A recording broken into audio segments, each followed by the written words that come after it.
Pakistan's Election Commission has suspended the membership of 261 lawmakers for failing to submit their financial details. The lawmakers were required to stop working with immediate effect and until their financial statements are submitted. For more details, let's speak to our correspondent, JAVED RANA from Islamabad. JAVED, tell us more about these latest suspensions, especially the timing of the announcement, and how will it impact Pakistan's political functions? Well, the 30th September was the deadline which these MPs failed to meet. This has been the deadline every year, but I think the very significant part this time around is the disqualification of the former Prime Minister Nawaz Sharif.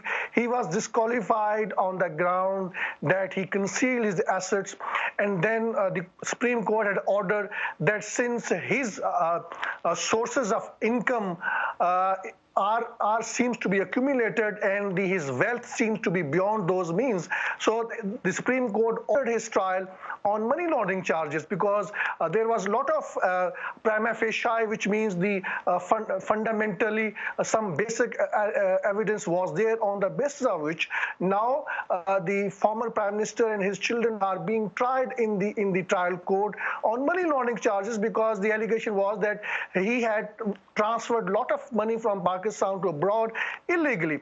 Now, I think those kind of apprehensions are very much there among members of the parliament, and they are reluctant to come up with clearly about the details of their assets, because if they conceal it, that means they can be disqualified, and if they make it public, that means they could be tried on money laundering charges or corruption. So because of these reasons, every year they delay the submission about the details of their assets.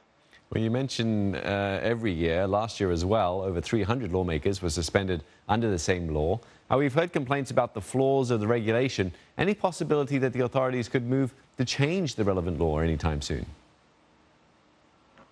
I think the debate in Pakistan is not about changing this particular law, because this particular law was enacted in the background that there have been a lot of allegations against the mainstream politicians that they accumulated wealth beyond their means.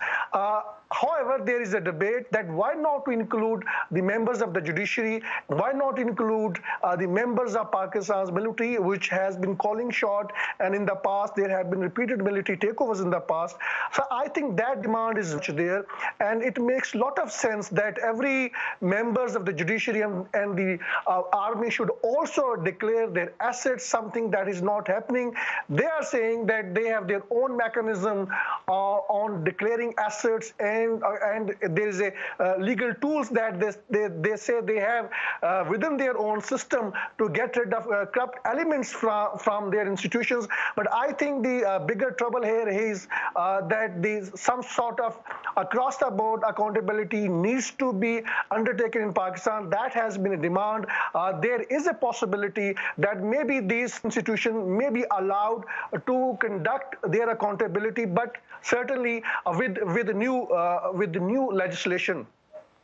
Okay, many thanks for that. JAVED RANA speaking to us from Islamabad.